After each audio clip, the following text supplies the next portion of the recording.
Those interested in aviation and airplanes will definitely want to visit the Pima Air and Space Museum. While there, they must not miss the 390th Memorial Museum.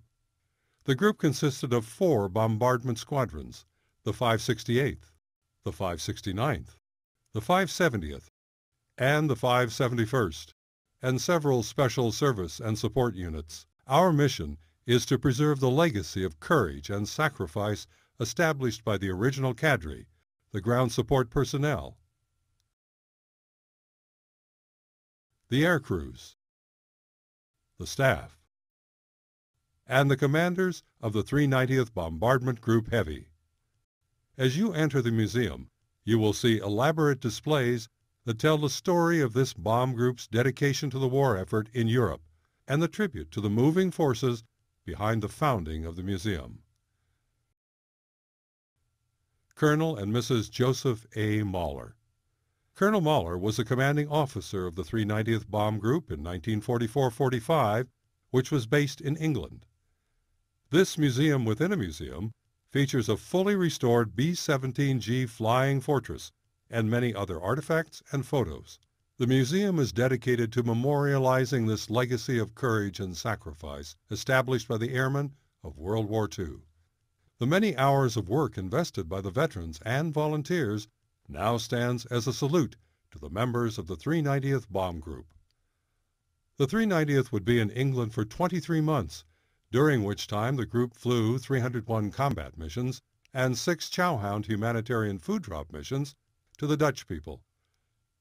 During combat operations, a total of more than 19,000 pounds of bombs was dropped. A heavy price was paid, however, as 149 of the 390th's aircraft were lost. 670 men were killed in action, and 731 were taken prisoner and endured great hardship. Hundreds more were painfully wounded in action.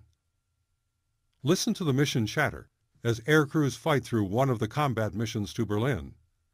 Formation flying was new to the crews and often resulted in stressful hours of flight. Maintaining a tight formation was key to successful missions. Read the names of the men who were prisoners of war. See pictures of the camps that were their homes for months.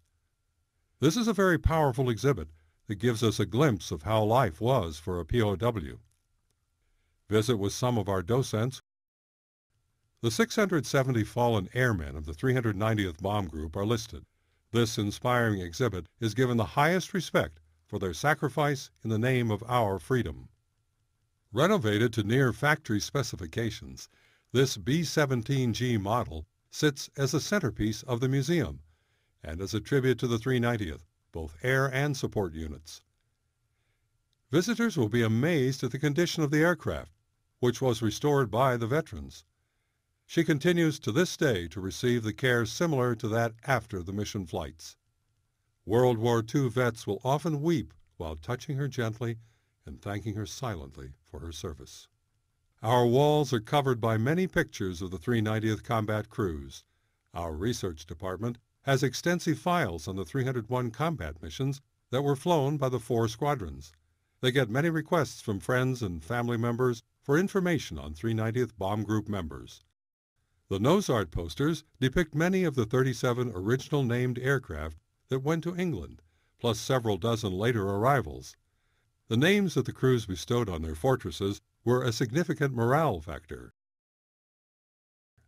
Our mission at the 390th Memorial Museum is to continue to tell the veteran's story accurately to future generations and to ensure that their legacy of courage is never forgotten.